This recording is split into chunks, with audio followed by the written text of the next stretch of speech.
The city never really forgot the story of the little girl who vanished without a trace. It was a normal morning like any other, sunlight streaming through the blinds, coffee brewing in the kitchen, and a hurried mother rushing to drop her toddler off at daycare before work. Nobody expected that would be the last time anyone saw little Ava. One moment, she was playing with building blocks, her giggles filling the room. The next, she was gone. No signs of forced entry. No struggle. Just gone. For 18 long years, Ava's disappearance haunted her mother, Clarissa, like a shadow that never left. Billboards faded. Leads dried up. But Clarissa never gave up hope. Now, nearly 2 decades later, something strange happened. Clarissa, now a quiet woman in her early 40s, was flipping through a fashion magazine while waiting for a doctor's appointment. She wasn't even reading, just passing time until a photo on one of the pages made her heart stop.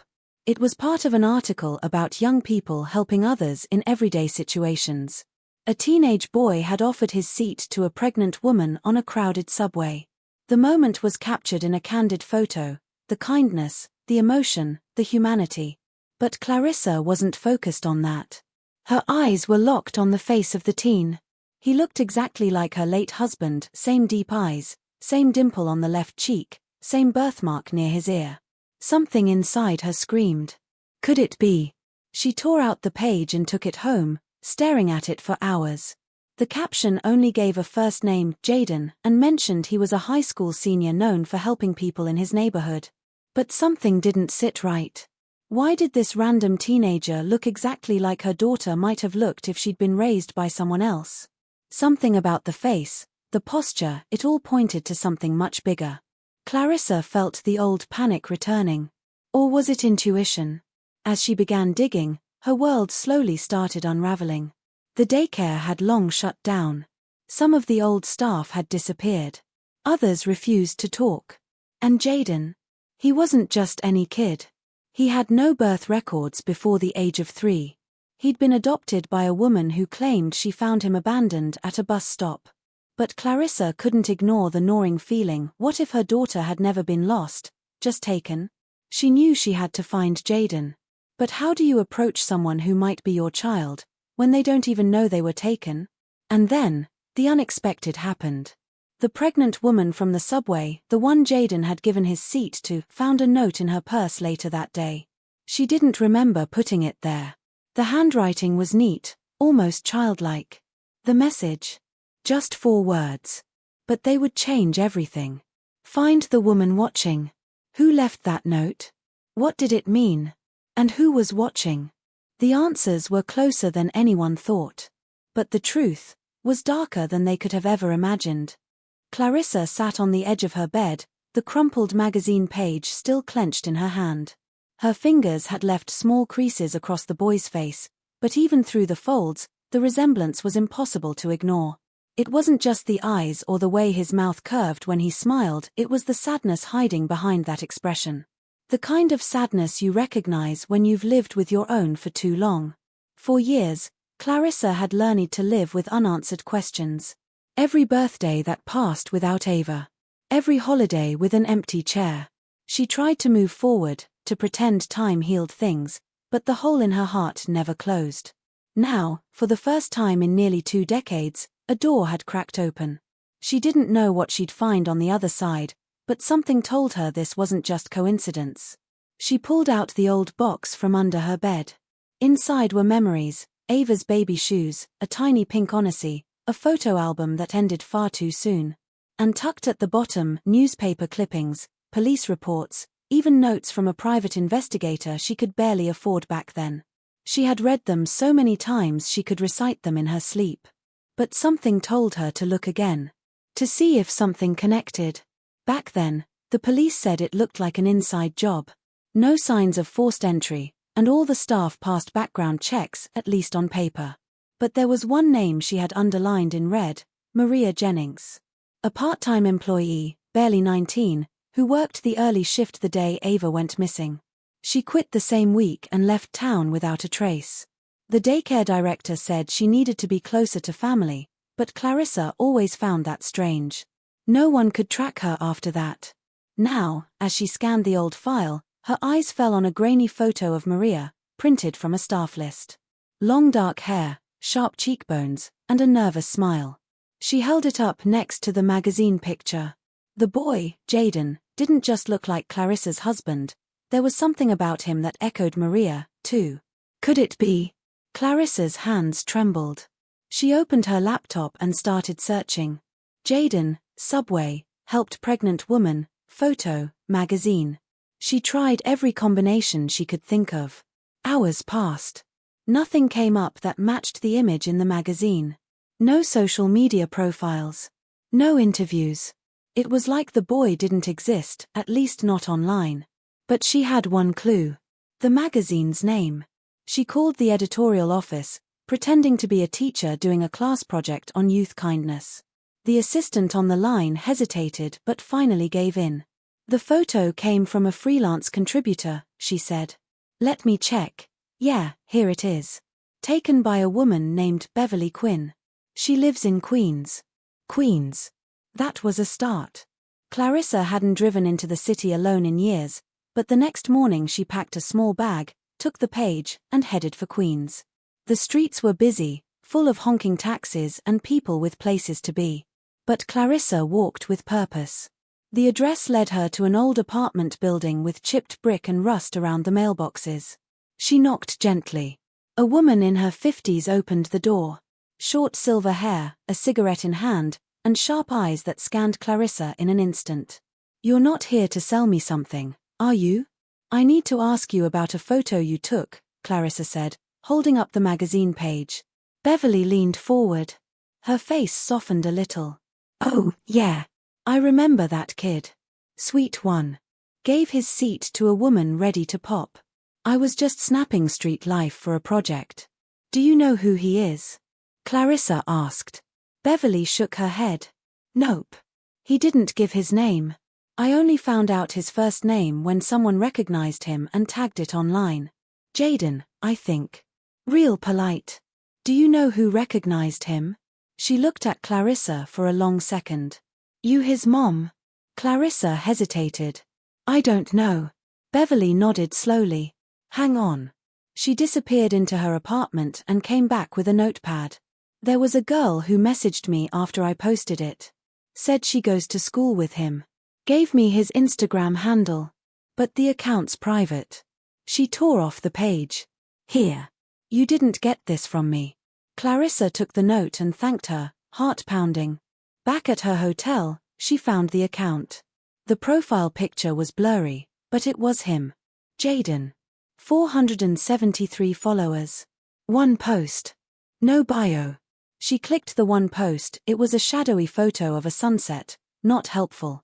But the tagged people, there was a girl named Leah who had commented. So proud of you, with a heart emoji. Clarissa clicked her profile. Public. Teen girl, high school senior, lots of selfies, posts with friends. She scrolled and scrolled until one picture caught her eye. Leah and Jaden, arms around each other at a school dance. It was clearly him. But what stopped Clarissa cold was the location tag, Eastern High School. She searched it immediately. A small public high school in upstate New York. Nearly 3 hours away. The pieces were coming together. She didn't know what she was looking for when she drove to Eastern. Just that she needed to see him. To confirm for herself if this boy, this teenager, was really Ava. Or her child, somehow. Or something else entirely. She parked across from the school and waited. Students trickled out as the day ended. She watched faces pass, trying not to cry, until she saw him. He walked out with a backpack slung over one shoulder, earbuds in, hoodie up. But it was him. Her heart dropped. It was like seeing a ghost. Jaden stopped at the corner, waiting for a bus. Clarissa stepped out of the car but froze. What could she say? Hi, I think you might be my kidnapped daughter. It sounded insane. She waited too long, and the bus arrived. He got on. Gone. Clarissa returned the next day, and the next. Always watching from a distance. Trying to gather the courage. Until one afternoon, something strange happened. Jaden didn't take the bus. He walked down the street toward a grocery store. Clarissa followed. Inside, he browsed the snack aisle, then walked toward the checkout. But right before paying, he turned abruptly and walked to the back of the store. Clarissa followed at a distance. He disappeared into a storage door marked employees only. A minute passed. Then another. He didn't come out. She waited by the door until a worker noticed her. "Can I help you?" "I'm looking for my son," she said quickly. "He just walked in here." The worker frowned. "Only staff is allowed back there." But he went inside. He's wearing a grey hoodie. "No one's back there right now," the worker said. "Only our manager, and he's out for lunch. But I saw him go in." Maybe you're mistaken." Clarissa backed off, her hands shaking. She left the store and waited in her car, eyes locked on the door. 20 minutes passed before Jayden walked out, but he wasn't alone. A woman followed him. She looked older than Clarissa, maybe in her late 50s. Worn face, tired eyes. Her hand rested protectively on Jayden's shoulder. They walked together in silence, like people who had shared secrets too long. Clarissa didn't know who the woman was. But she felt it in her gut, this wasn't just a guardian. This was someone hiding something. And then, that night, another twist. Clarissa returned to her hotel, exhausted. She checked her phone. A new message request on Instagram. From an anonymous account. No profile photo. No name. Just one line. "If you want to know the truth, come to 402 Wilton Street. Tomorrow. Noon." She stared at the screen, heart racing. Who was watching her? How did they know what she was doing? More importantly, what would she find on Wilton Street? And would she be ready for it? The answers were coming. But so were the dangers. Clarissa didn't sleep that night. Her mind kept going back to the message, 402, Wilton Street. She looked it up on her phone. It was a residential area not far from where she'd seen Jayden. The street view showed an old, two-story house with peeling paint and overgrown weeds.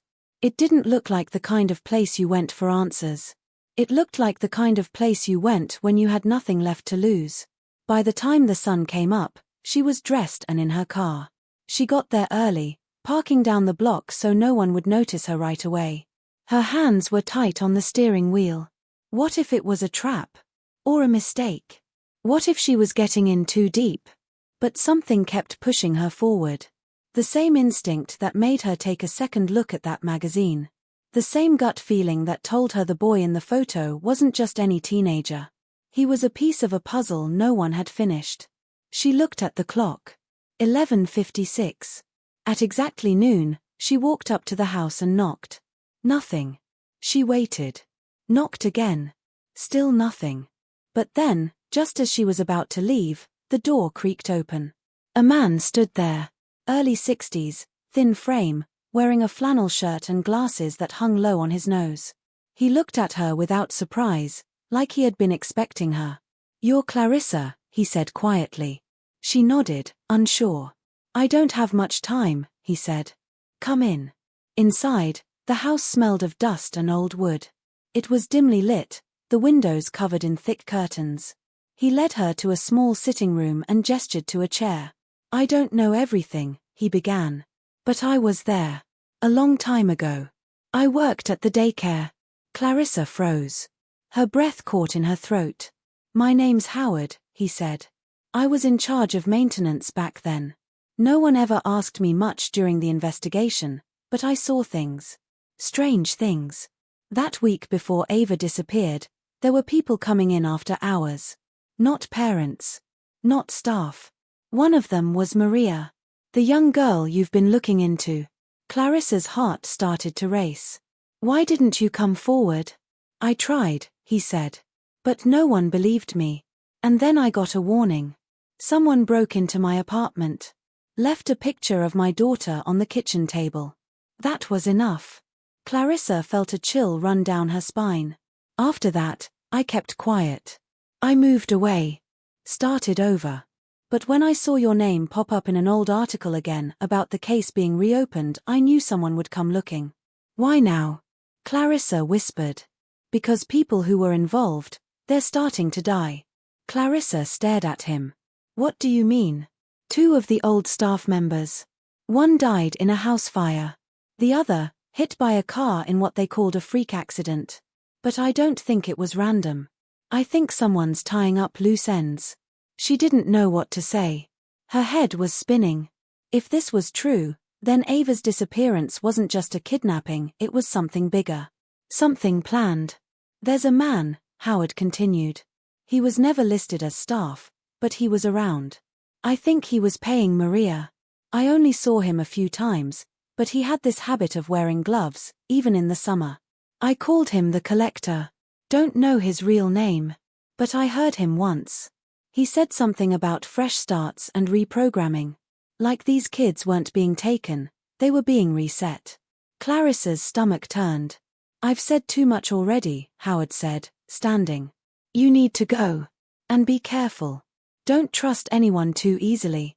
Clarissa left the house in a daze. Her mind flooded with questions. What did he mean by reprogramming? Who was this Collector? And more importantly, what did Jayden have to do with it?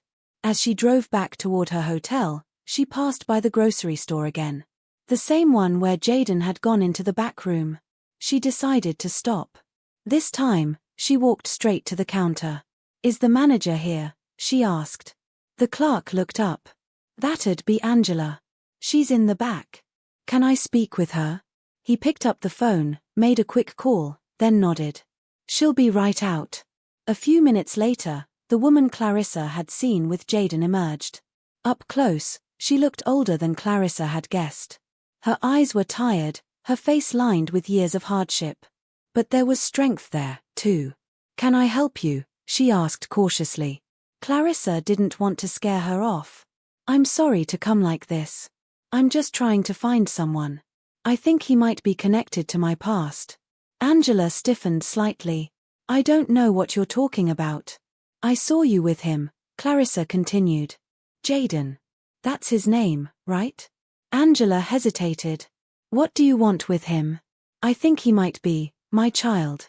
Angela looked at her long and hard. Then she glanced around and motioned for Clarissa to follow her outside, to the alley behind the store. I didn't take him, Angela said quietly. He was left on a bench. Just left. Wrapped in a blanket, crying. No name. No note. Just a bracelet with the letter A. Clarissa's heart skipped. A. Angela nodded. I brought him home. Told people he was a relative's kid I was watching. Eventually, I said I adopted him. No one asked too many questions. He's a good boy. Doesn't know anything. Doesn't even know he was found. Clarissa's eyes welled up. Have you done any DNA testing? Angela shook her head. I was scared. If someone took him. I didn't want them coming back. Clarissa took a deep breath. I just want to know the truth. Angela looked at her. And if the truth hurts him? Clarissa didn't have an answer. The truth was already hurting everyone. That night, Clarissa sat in her car, parked just outside Jayden's school. She watched him walk past again, his face calm, unaware of the storm circling around him. So many pieces still didn't make sense. Why was he left? Who left him? Was Angela really just a bystander, or had she been part of something deeper? And then there was the note, the one the pregnant woman had found in her purse. Find the woman watching. Someone else knew. Someone was playing a game. Leaving clues. Watching.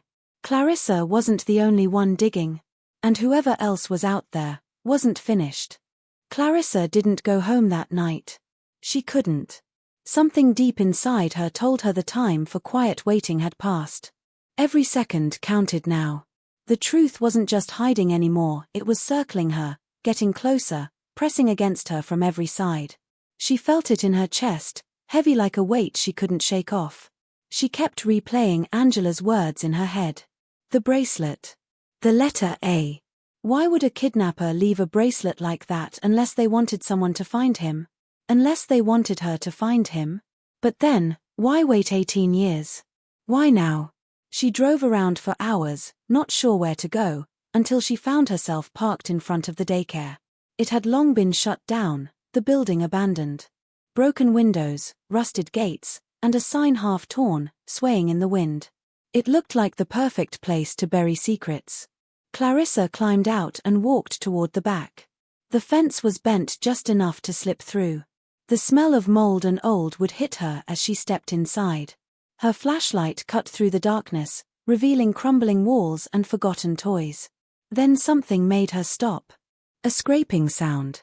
Soft. Close. Her heart thudded. She turned slowly, shining the light toward the noise. For a second, there was nothing. Then a shape moved, fast, small, a shadow darting across the hallway. She held her breath. "Who's there?" she called out. No answer. She took a shaky step forward, and then another. That's when she saw it, an old filing cabinet, its drawer slightly open. She tugged it the rest of the way and found what looked like dusty records, most of them half-rotted. But behind them, taped to the back, was a small envelope. Her hands trembled as she pulled it loose. Inside was a photo. A grainy image of Maria, the teenage daycare worker, holding a baby.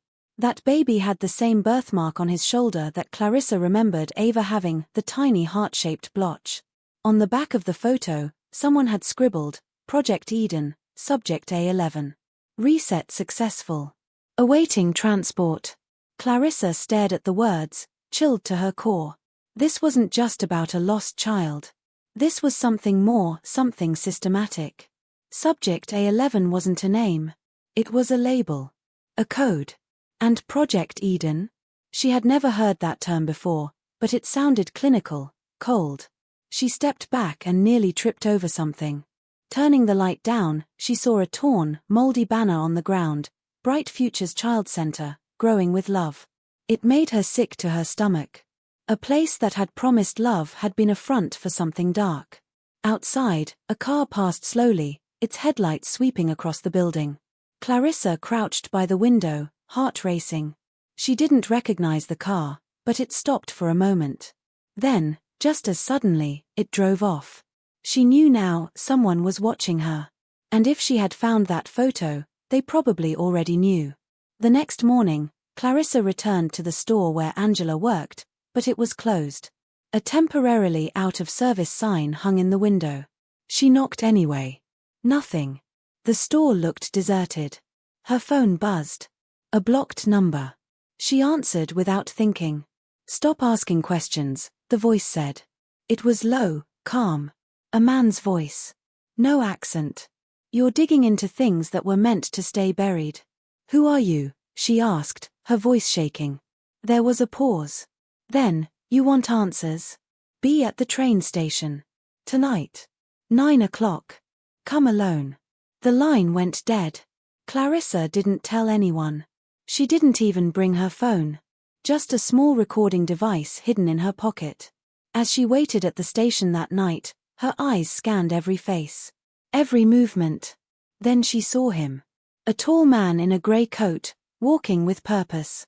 He stopped near a bench and sat a day. For a moment, neither of them spoke. The noise of the trains covered their silence. "You found the photo," he said without turning. "Yes." "Then you already know the truth. At least part of it." "Who was behind it?" Clarissa asked, her voice low. The man took a slow breath. "They called it Project Eden. Funded by a private group. High-level contracts. Children taken from unstable homes, or homes they claimed were unfit. Reprogrammed. Placed into new lives. Watched. Monitored. Trained." Clarissa's blood ran cold. Jaden was Subject A11.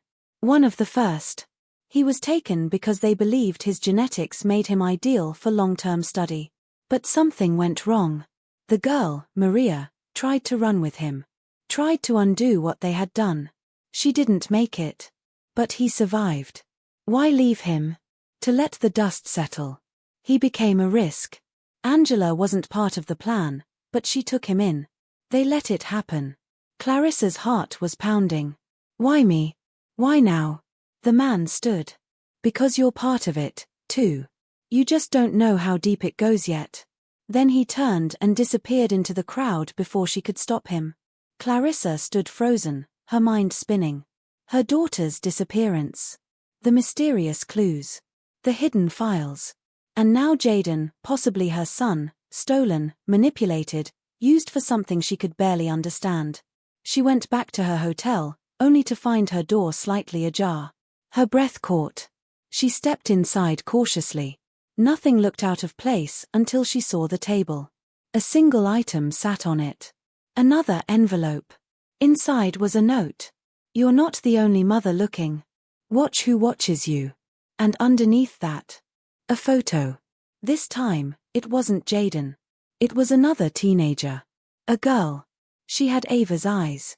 Clarissa collapsed into the chair, her heart pounding. There wasn't just one child. There were more.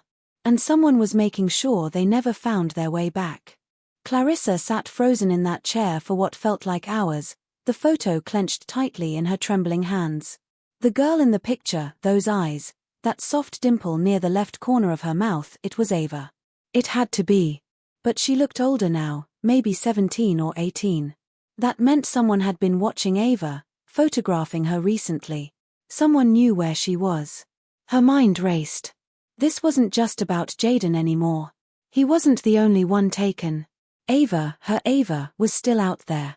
And the fact that someone left this picture in her hotel room meant they wanted her to know. Or worse, they wanted her to react. She grabbed her keys and bolted out the door, fear tightening in her chest like a vice. She didn't know where to go, but she couldn't sit still anymore. The city lights blurred past her as she drove, every shadow on the sidewalk looking like someone who might be watching her. She kept thinking of the note.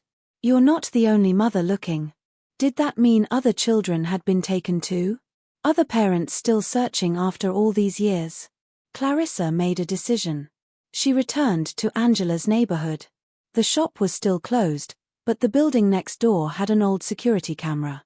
She knocked until someone answered. A tired man, maybe in his 60s, with suspicious eyes. Clarissa pleaded with him, explaining her daughter had been missing for 18 years and that she believed someone might have followed her here. He hesitated, then finally let her check the footage from the night before. And there he was. A man in a dark hoodie, waiting outside her hotel just hours after she left to meet the stranger at the train station. He didn't go inside. He simply waited, then entered with a key. Someone had access. Someone with resources. Clarissa's stomach twisted. Whoever was behind this wasn't done. Back in her car, she started researching anything she could find about Project Eden. It wasn't easy, almost nothing existed online. Just a few vague mentions in conspiracy forums and obscure blogs. But one link stood out. It mentioned a whistleblower from a biotech firm who vanished in 2009 after claiming to be part of a secret program involving behavioral resets in children. The woman's name was Dr. Lillian Cross. Clarissa wrote it down.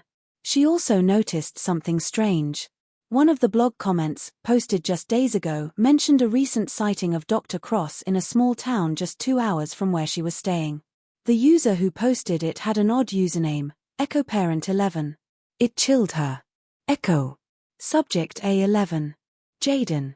Was someone trying to help her, or manipulate her?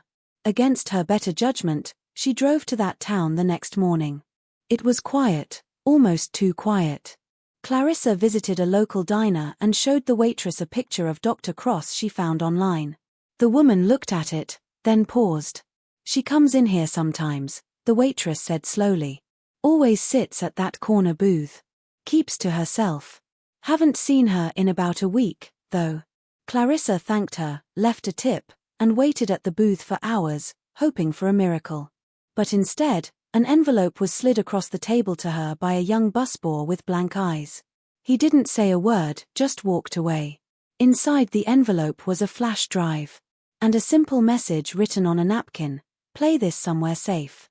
Not here. Clarissa drove to a library a few towns away. She logged into a public computer and plugged the flash drive in. A video loaded. It was Dr. Cross. The quality was shaky, like she had filmed it in a hurry. Her eyes were tired. Her voice low. "If you're watching this, you've gotten too close," Dr. Cross said. "You've probably already met one of them. Maybe Subject A11. Maybe another. I couldn't stop it. I tried. They started this under the guise of psychological research funded by people with more money and secrets than I can explain. They called it resetting troubled children. But most of these kids weren't troubled.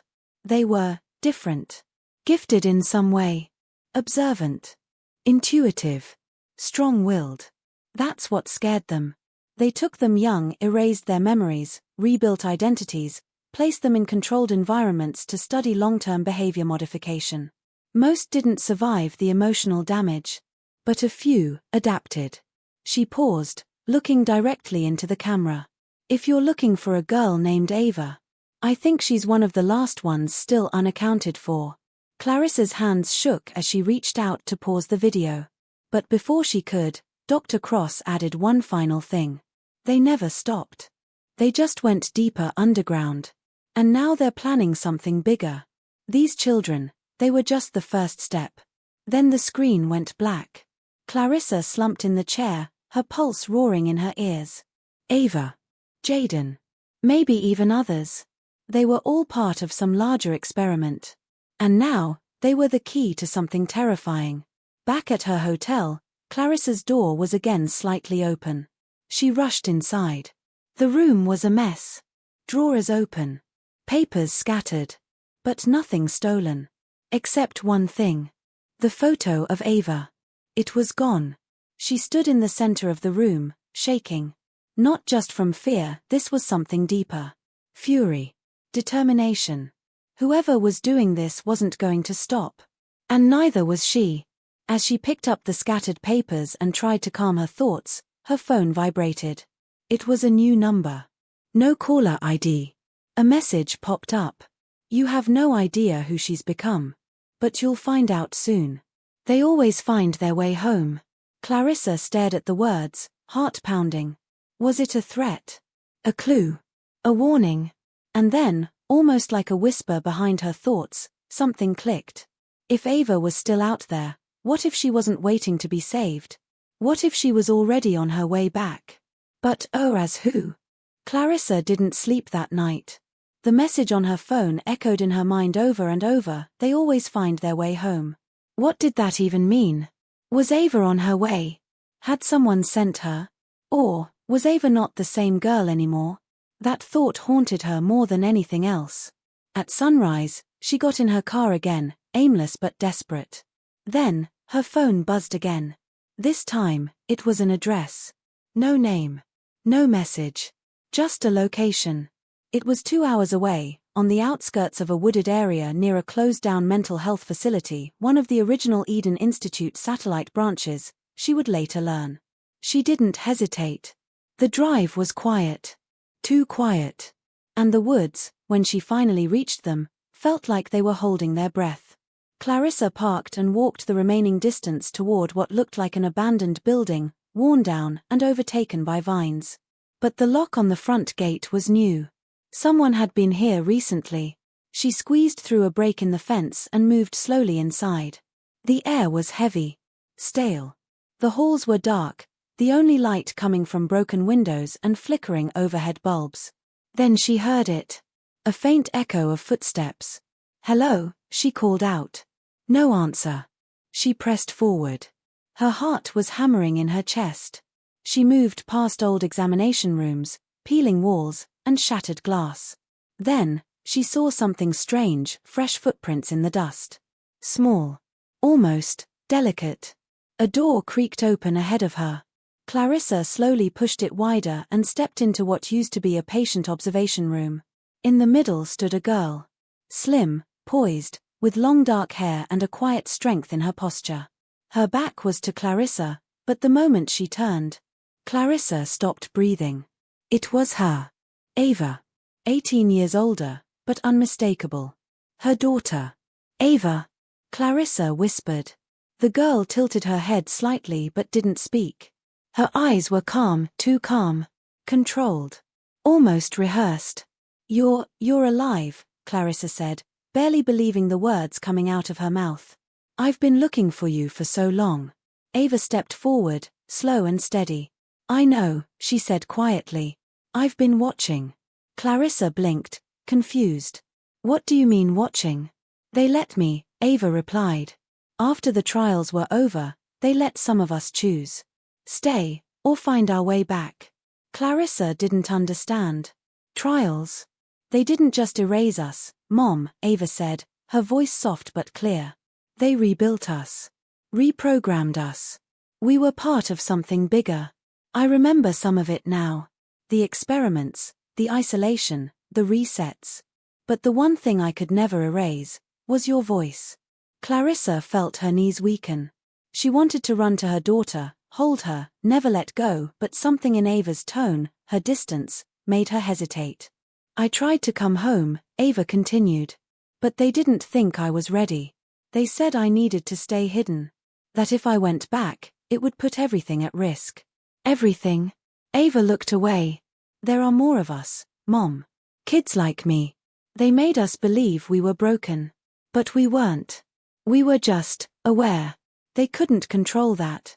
Clarissa stepped closer. Come with me. Please. We can leave all this behind. Start over. Just you and me. Ava's eyes filled with tears, but she didn't move. I want to. I really do. But it's not that simple anymore. Clarissa's heart cracked. Why not? Because someone followed you here, Ava whispered. The lights flickered. Clarissa turned. A figure emerged from the hallway, a tall man in a dark coat. The same man from the security footage. Hello, Clarissa, he said. His voice was smooth, calm. You've gone further than most. Who are you? She demanded. I'm just a handler, he replied. But Ava, she's more important than you can imagine. She's not just your daughter anymore. She's the key to stabilizing the next phase. Ava stepped between them. No. I'm not going with you. It ends here. The man chuckled softly. You think you have a choice? Clarissa's instincts kicked in. She lunged forward, grabbing a broken metal rod from the floor and pointing it at him. Stay away from her. You don't understand what she is, he said. What she's capable of. She's my daughter, Clarissa said through gritted teeth. That's all that matters. Ava's voice rose, steady and fierce. You took my childhood. My memories. You don't get my future. Suddenly, Ava moved. Faster than Clarissa expected. She shoved the man back, slamming a nearby door and locking it. There's a tunnel behind this building, she said. We can still run. They sprinted down the back corridor, through rusted stairwells and into the woods behind the facility. Clarissa's breath came in sharp bursts, but she didn't stop. When they reached the end of the tree line, Ava paused. I have to show you something. Clarissa turned to her, still trembling. Ava reached into her coat and pulled out another envelope. This one was addressed to Mom. Clarissa took it with shaking hands and opened it. Inside was a photo. Not of Ava. But of another girl, young, maybe 10, looking out a window of what looked like another facility. She's like me, Ava said. Taken. Changed. But there's still time for her. I couldn't save myself, not completely. But we can save her. Clarissa looked at the girl in the photo. Then she looked at Ava. And that's when Ava said it. The final twist Clarissa never expected. She's your daughter too. Clarissa stared at her, frozen. What? They took you again after I was born, Ava whispered. You just don't remember. She's my sister. They made you forget her. Just like they made me forget you. Clarissa's world spun. Another child. Another loss. Another lie. But this time, they were going to fight back. Clarissa stood there, her fingers still wrapped around the photo of the little girl with eyes that felt too familiar to ignore. The ground beneath her felt like it might give way any second. Her knees wobbled, her heart ached in a way she couldn't explain. She turned her eyes back to Ava, her daughter, no, now not just her daughter, but a sister to another child she never even knew she had. Ava's voice trembled as she spoke. They used you, Mom. After they took me, they knew you wouldn't stop looking. So they made you forget. Not all at once. It was slow. Deliberate. And when they were sure, they took her too. You were their perfect subject, twice. Clarissa tried to breathe, tried to make sense of everything. It felt like years of her life had been rewritten in an instant. But in the middle of the chaos, a strange peace settled in her heart. If Ava had found her way back, maybe the other child, her other daughter, could too. She reached for Ava's hand. "Then we're getting her out. Together." Ava nodded, her face no longer hard and distant. There was softness there now, the kind that reminded Clarissa of lullabies and bedtime kisses from long ago. For the next several days, the two of them lived under the radar. Ava knew how to stay hidden. She had learned how to move without being seen, how to protect her mind from the influence of those who once controlled her. She taught Clarissa what she knew, how to look for patterns in online reports, how to track funding behind the Eden Institute's remaining shell programs, and how to decode the false names they used. They slept in motels, ate in quiet diners off the highway, and worked from Ava's encrypted laptop to search every database they could access. Their focus was the girl in the photo. The one who should have been growing up in a home filled with love, laughter, and safety, but instead, was watching the world through a reinforced glass window. It took a while, but they finally found a lead. A private wellness facility in Montana, under the name Genesis Renewal Center. Its listed purpose was helping troubled teens unlock hidden potential. The phrase sent a chill down Clarissa's spine. It was the same wording used on the Eden Institute's old brochures, ones she found buried in Ava's case files. Ava leaned over the screen. "That's her. Look at the eyes." Clarissa nodded slowly. Her hand reached for the screen, touching the frozen frame of a surveillance capture showing the girl, maybe 10 or 11, walking through a hallway with a handler behind her. The resemblance was too strong to deny. The same shaped face. The same distant sadness. "We're going to get her out," Clarissa said firmly. "We end this now." Ava wasn't just ready, she needed this. The pain she carried, the memories they tried to take from her, all pointed to one thing. This wasn't just about saving another child. This was about reclaiming every piece they tried to erase. They spent the next 3 days gathering evidence, enough to bring authorities in without raising red flags. Clarissa reached out to a former journalist named Elena whom she had trusted years ago during her search for Ava. Elena had since moved into investigative reporting for child welfare and had deep contacts in federal agencies. She didn't even ask questions this time. She just said, "Tell me where and when." What followed was a carefully coordinated sting operation. FBI units, state child services, and an undercover investigative team stormed Genesis Renewal Center. Hidden rooms were uncovered. Children were rescued.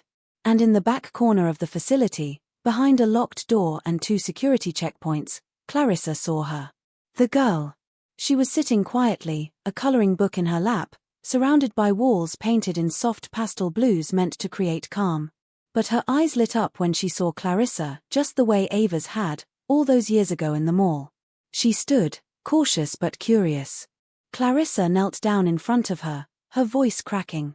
"Hi, sweet girl. I'm your mom." The girl blinked, then whispered, "I knew you'd come." Clarissa reached out and hugged her, holding her tighter than anything she'd ever held before. Ava walked in behind her, silent tears on her cheeks. For the first time in nearly 2 decades, they were a family. Whole. The weeks after the rescue were overwhelming.